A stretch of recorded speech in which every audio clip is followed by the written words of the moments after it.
So here's the engine that will hopefully make its way relatively uneventfully into that I guess it's a 1990, not an 89, I got the title, 318 Touring. This is a 1997 BMW S52 B32 US out of a white E36 coupe. That belongs to a buddy of mine. This head was completely gone through by Headworks, a local, very reputable shop here in town. It has a CES cut ring head gasket, which you cannot see at all on the side. And you can sort of see it on the back a little bit. And it also has the .140 copper spacer. Combination of those two brings it to 8.5 to 1 compression, so it lowers the compression quite a bit. In addition to that, the cut ring also kind of cuts its own grooves in the cylinder head and the block deck. It gives you a really good seal. I'm not actually sure if they've had one of these fail yet. The head gasket's definitely good for more power than the bottom end, and the bottom end, well tuned, will make 600 horsepower on these without a problem. So this turbo won't make that. I'm hoping to make 400 horsepower with this turbo. We'll see. It's the same T04E clone that I have in the Unicorn, which isn't disassembled yet, as you can see. It will be though. This one I was noticing, on the other hand though, does not have a grind on the nose anywhere. So I do not believe this turbo has been balanced. So I may end up actually running the turbo from that car on this engine. We'll see. Gotta get it running first. I'm going to probably be keeping it OBD1. I have the Miller turbo set up for this, which is how it ran in the E36 that it came out of. If I run into any issue at all, I'm gonna go RK Tunes, probably OBD2. We'll see how far into it I get by the time that actually happens. The manifold. These are actually created by a good buddy of mine, Steve Peterson, Blunt Tech. He's a local guy actually, even though he does a lot of worldwide shipments. He says he's never actually sold one of these and had it documented on a right-hand drive car, so we'll see how that goes.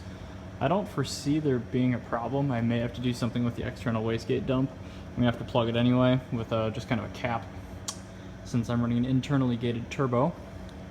I have to swap oil pans. You can see over there I've got my M50 pan off the E34. This one I unfortunately just put a brand new pan gasket on before I put the E36 pan, and I also tapped the fitting in there, which I now have to do to that pan. Big deal, whatever. Over here I have my used S52 flywheel from another friend of mine, and then I also have this UUC segmented carbon Kevlar clutch, which also came out of that car. Also put down that 420 whatever wheel horsepower without a problem. That has very, very little wear on it. Very few miles. You can see the little sticker still on the clutch disc over there. So, whole stack of AN fittings, because I'll probably need some. Bunch of shifter stuff, new release bearing. I got a new pilot bearing to put in there.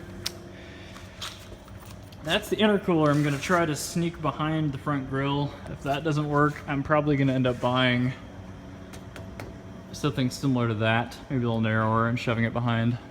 So you can see on this car there's actually quite a bit of space in the middle there, especially when you don't have air conditioning. So I am hopeful that I'll be able to squeeze a big intercooler in there.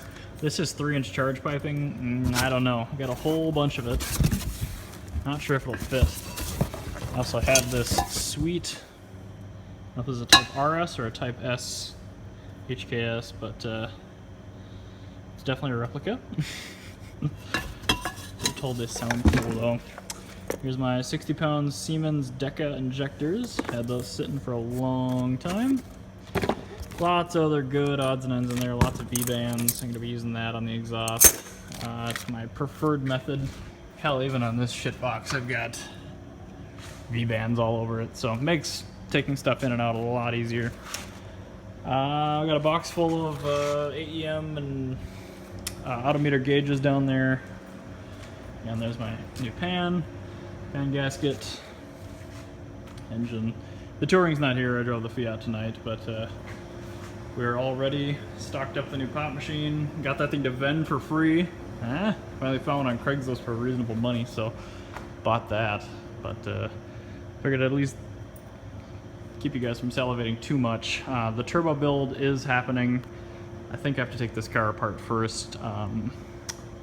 This space is going to get a little more crowded with not my cars. 2 more people are going to be moving in here, so gotta sort of open up some space downstairs, which means getting rid of this car, probably moving the Ferrari downstairs, and then have plenty of room to work on that touring.